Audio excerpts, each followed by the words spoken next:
तो देखिए, मिल के स्वतंत्रता संबंधी विचारों में हम पढ़ रहे थे और हमने ये देखा था कि मिल जो है के अनुसार व्यक्ति की स्वतंत्रता की रक्षा के लिए राज्य व्यक्ति के जीवन में भी हस्तक्षेप कर सकता है, उसके निजी जीवन में भी हस्तक्षेप कर सकता है। हम देखते हैं कि वो क्या परिस्थितियां हैं जिनमें राज्य जो है उसके व्यक्तिगत जीवन में हस्तक्षेप कर सकता है। तो देखिए, इसमें हम देखते हैं पहला पॉइंट है, यदि व्यक्तिगत स्वतंत्रता का अनुचित प्रयोग करता हुआ, यदि व्यक्तिगत स्वतंत्रता का अनुचित प्रयोग करता हुआ अन्य व्यक्तियों की स्वतंत्रता में बाधक हो। यदि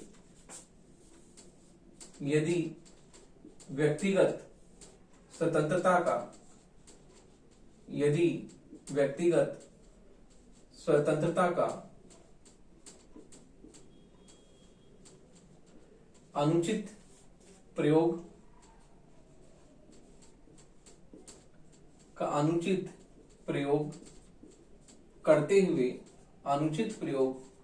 करते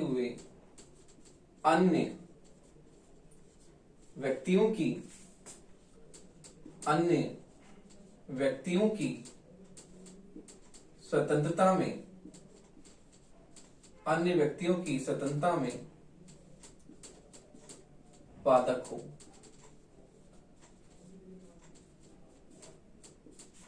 यदि व्यक्तिगत स्वतंत्रता का अनुचित प्रयोग करते हुए अन्य व्यक्तियों की स्वतंत्रता में बाधक हो। अगला है, जब मनुष्य स्वतंत्रता के अनुचित प्रयोग द्वारा अपने कर्तव्य पालन को भूल जाए। जब मनुष्य स्वतंत्रता के अनुचित प्रयोग द्वारा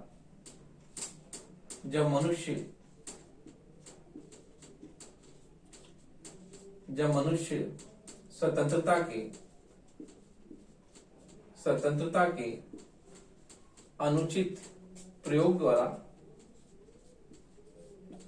के अनुचित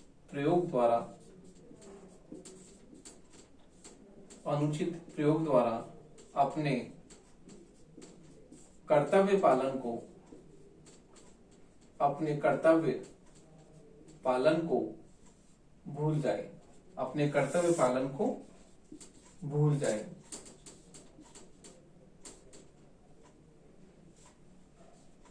अपने कर्तव्य पालन को भूल जाए। अगला है, संकटकालीन स्थिति का सामना करने के लिए भी व्यक्ति को अपनी स्वतंत्रता का कुछ अंश त्यागने के लिए बाध्य किया जा सकता है। तो देखिए, संकटकालीन स्थिति का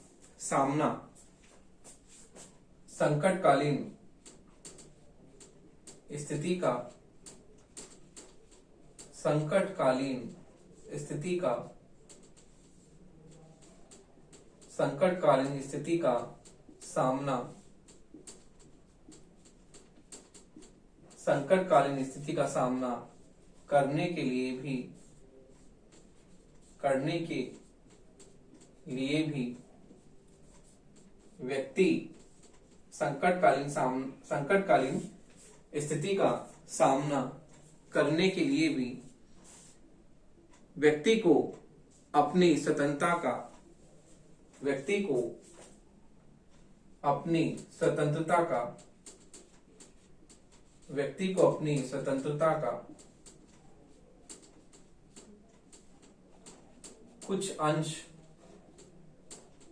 को अपनी स्वतंत्रता का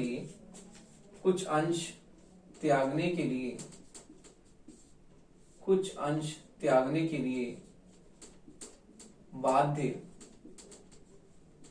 किया जा सकता है।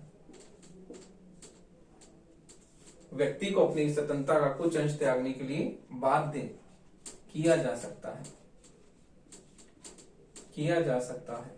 तो देखिए, इस प्रकार मिल के अनुसार व्यक्ति की स्वतंत्रता की रक्षा के लिए जो है राज्य व्यक्ति के निजी जीवन में, उसके व्यक्तिगत जीवन में भी निम्नलिखित रूप से हस्तक्षेप कर सकता है। ये परिस्थितियां जो है मिल ने बताई है कि वो किस प्रकार से, पहली परिस्थिति में यदि व्यक्तिगत स्वतंत्रता का अनुचित प्रयोग करते हुए अन्य व्यक्तियों की स्वतंत्रता में उसकी निजी जो स्वतंत्रता है किस प्रकार दूसरे की स्वतंत्रता में बाधक बने, तो राज्य उसमें हस्तक्षेप कर सकता है। दूसरा है, जब मनुष्य स्वतंत्रता के अनुचित प्रयोग द्वारा अपने कर्तव्य पालन को भूल जाए कि उसका कर्तव्य क्या है, और स्वतंत्रता के उपभोग में वो इतना अंधा हो जाए कि अपने कर्तव्य पालन को ही भूल जाए, तो उस परिस्थिति में भी राज्य उसके निजी जीवन में हस्तक्षेप कर सकता है। अगला है, संकटकालीन स्थिति का सामना करने के लिए भी व्यक्ति को अपनी स्वतंत्रता का कुछ अंश त्यागने के लिए बाध्य किया जा सकता है। तो देखिए, संकटकालीन आपातकालीन स्थिति में भी जो व्यक्ति की स्वतंत्रता का कुछ अंश त्यागने के लिए राज्य उसे बाध्य कर सकता है। कैसी इमरजेंसी की स्थिति में राज्य जो है उसे अपनी स्वतंत्रता का कुछ अंश त्यागने के लिए बाध्य कर सकता है, उसकी स्वतंत्रता को सीमित कर सकता है। तो देखिए, इस प्रकार निम्नलिखित परिस्थितियों में मिल कहता है कि निम्नलिखित परिस्थितियों में व्यक्ति की स्वतंत्रता की रक्षा के लिए राज्य व्यक्ति के जीवन में जो है हस्तक्षेप कर सकता है। तो व्यक्ति अपनी व्यक्तिगत स्वतंत्रता का जो है किस प्रकार से वो राज्य के हस्तक्षेप नहीं होना चाहिए वो बात करता है। लेकिन फिर हम देखते हैं, उसकी आलोचना में देखेंगे कि विरोधाभास हमें देखने को मिलता है कि एक तरफ तो वो कहता है कि व्यक्ति निर्बाध रूप से स्वतंत्रता का उपभोग करे, लेकिन निम्न परिस्थितियों में वो क्या करता है, राज्य का हस्तक्षेप मानता है। तो इस प्रकार मिल जो है इन परिस्थितियों में राज्य के हस्तक्षेप की बात करता है कि राज्य इन परिस्थितियों में व्यक्ति के जो है उसकी व्यक्तिगत स्वतंत्रता में राज्य निम्नलिखित रूप से हस्तक्षेप कर सकता है। तो देखिए, इस प्रकार हम मिल की स्वतंत्रता के बारे में हमने पढ़ा। तो हम मिल की स्वतंत्रता की जो है आलोचना के बारे में अब देखते हैं कि मिल ने किस प्रकार अभिव्यक्ति कार्य की स्वतंत्रता का प्रतिपादन किया है। तो हम मिल के विचारों की, उसके स्वतंत्रता संबंधी विचारों की आलोचना करते हैं। तो देखिए, अब हम उसकी आलोचना के बारे में पढ़ेंगे।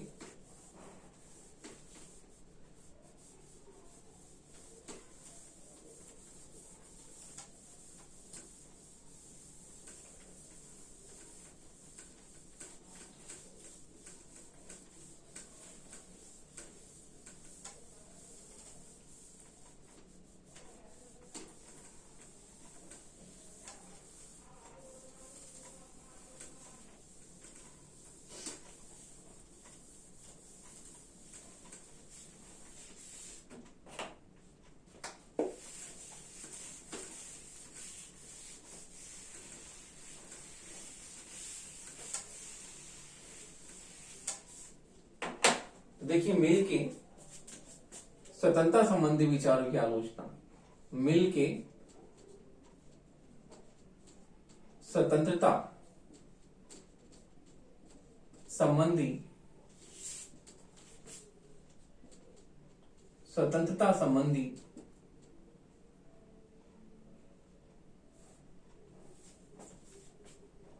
विचारों की आलोचना। मिल के स्वतंत्रता संबंधी विचारों की आलोचना।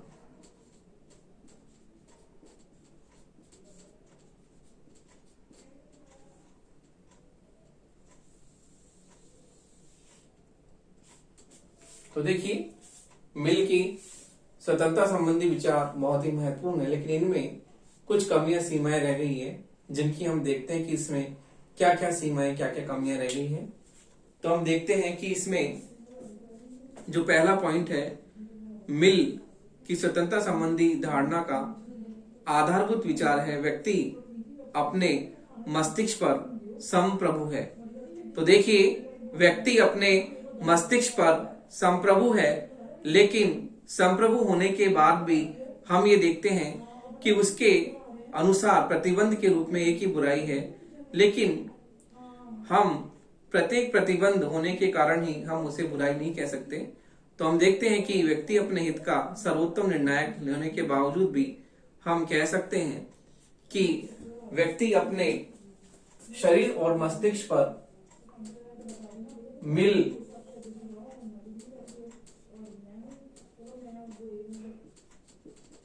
मिल का मानना है कि व्यक्ति अपने शरीर व मस्तिष्क पर संप्रभु है। शरीर व मस्तिष्क पर संप्रभु है,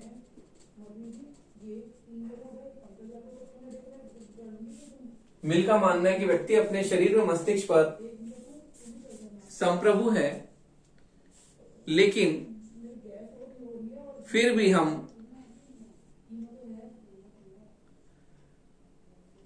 अपने शरीर पर संप्रभु है और अपने हित का वो स्वयं निर्णय संप्रभु है और अपने हित का और अपने हित का और अपने हित का अपने हित का वह स्वयं निर्णायक है। अपने हित का वह स्वयं निर्णायक है, लेकिन व्यवहार में लेकिन व्यवहार में लेकिन व्यवहार में हम इसे स्वीकार नहीं कर सकते। अपने शरीर में मस्तिष्क संप्रभु, लेकिन व्यवहार में हम इसे स्वीकार नहीं कर सकते, क्योंकि हम व्यवहार में देखते हैं स्वीकार नहीं कर सकते। हम प्रैक्टिकली देखते हैं कि व्यक्ति की स्वतंत्रता जो है उस पर समाज का कहीं ना कहीं राज्य का या समाज का नियंत्रण होता है, क्योंकि व्यक्ति अपने शरीर व मस्तिष्क पर संप्रभु है, अपने विचारों को प्रतिपादित कर सकता है, लेकिन फिर भी कहीं ना कहीं जो है उस पर हस्तक्षेप समाज या राज्य लगाता है।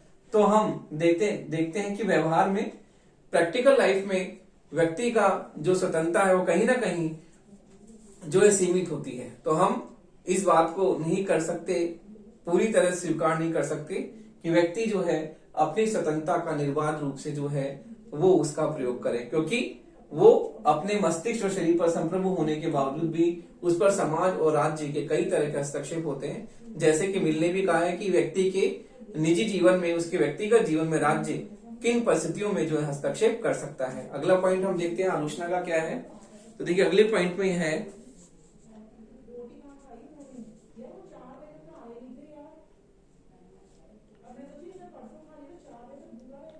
तो देखिए मिल जो है वो ये मानता है कि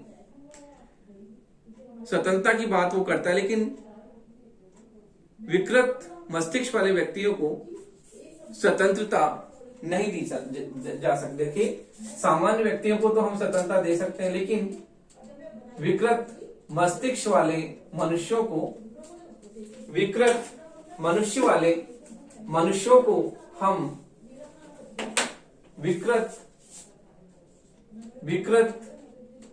मस्तिष्क वाले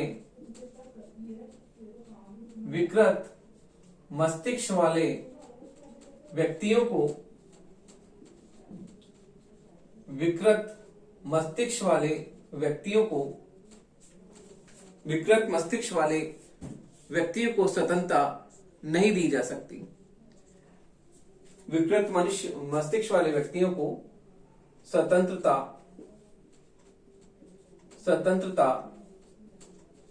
नहीं दी जा सकती। विकृत मस्तिष्क वाले व्यक्तियों को स्वतंत्रता नहीं दी जा सकती। इसी प्रकार से नहीं दी जा सकती, केवल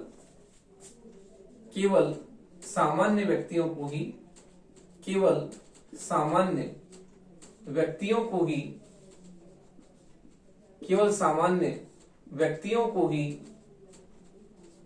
पूर्णतः स्वतंत्रता प्रदान की जाती है। पूर्णतः स्वतंत्रता प्रदान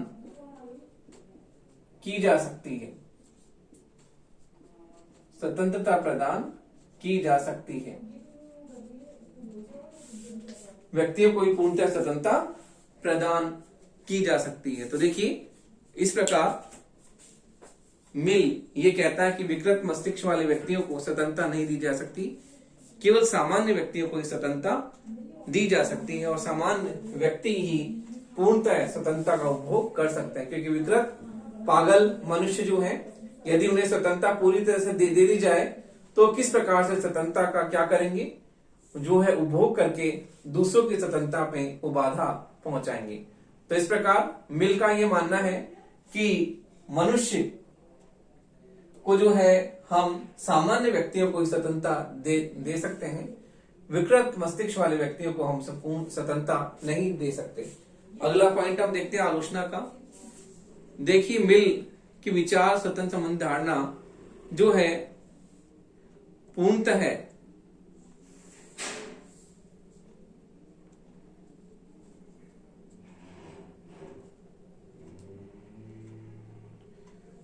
मिल की विचार संबंधी धारणा जो है निश्चित रूप से मिल की विचार संबंधी धारणा मिल की विचार संबंधी धारणा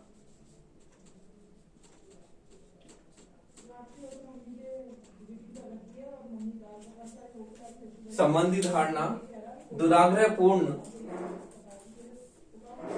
संबंधी धारणा दुराग्रह मिल की विचार संबंधी धारणा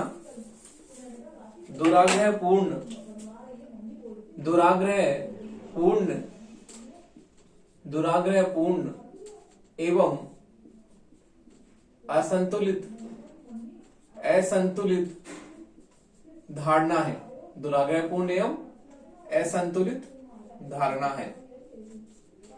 तो देखिए, मिल के विचारों में वो पागल संघ व्यक्तियों को स्वतंत्रता देने की बात नहीं करता। इसी प्रकार से अल्पसंख्यक पिछड़ी जाति वाले व्यक्तियों को भी वो स्वतंत्रता की जो है मनाही करता है।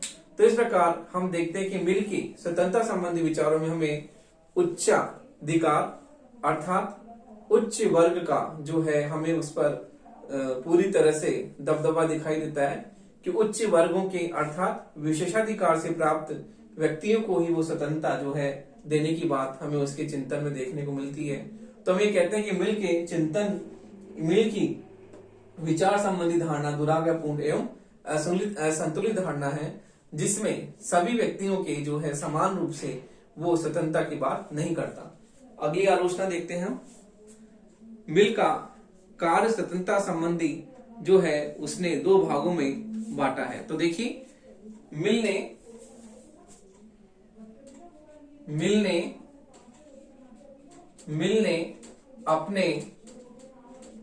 अपने कार्य स्वतंत्रता संबंधी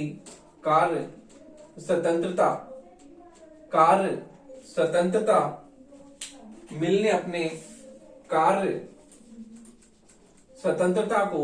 अपने कार्य स्वतंत्रता को दो भागों में बांटा है। दो भागों में बांटा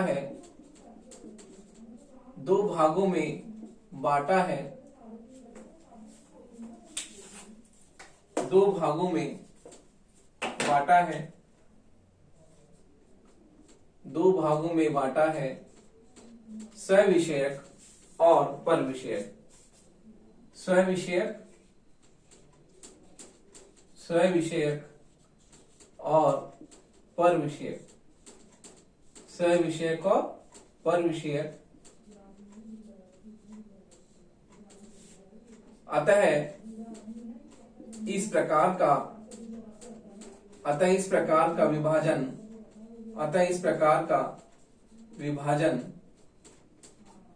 अतः इस प्रकार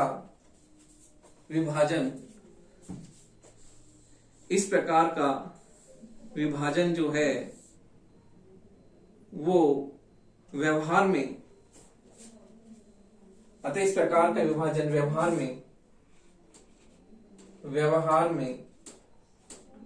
असंभव है। तो देखिए, मिल अपनी कार्य स्वतंत्रता को दो भागों में बांटता है, सविषयक और परविषयक। तो हम देखते हैं कि कार्य स्वतंत्रता को अर्थात कार्य की स्वतंत्रता को दो भागों में बांटना, सविषयक और परविषयक में बांटना व्यवहार में असंभव है। हमें इस प्रकार से इस तरह का विभाजन हम नहीं कर सकते। तो हम किस स्वतंत्रता को तो हम सविषयक में माने और किसको हम परविषयक में माने। तो इस प्रकार का विभाजन बहुत ही क्या है, भ्रांतिपूर्ण है और इस तरह के विभाजन को हम व्यवहार में नहीं अपना सकते। तो इस प्रकार मिल का जो ये विभाजन है, कार्य स्वतंत्रता को दो भागों में बांटना, सविषयक और परविषयक, इसे हम सिद्धांत के रूप में अपना सकते हैं, लेकिन व्यवहार में हम जब इसे प्रयोग में लाते हैं तो हम इस तरह का जो विभाजन जो है हम नहीं कर सकते। किस प्रकार हम कार्य स्वतंत्रता को दो भागों में बांटे, तो ये बांटना बहुत ही क्या है, असंभव कार्य है जिसे मिल ने किया है। अगली आलोचना हम देखते हैं किस प्रकार जो है मिल के सिद्धांतों में हम ये देखते हैं कि मिल जो है इस बात पर बहुत बल देता है किसी व्यक्ति को बिना तर्क या समझ की कोई बात स्वीकार नहीं करनी चाहिए। तो देखिए मिल जो है, मिल का मानना है, मिल का मानना है, मिल का मानना है, मिल का मानना है कि व्यक्ति मिल का मानना है कि व्यक्ति बिना किसी तर्क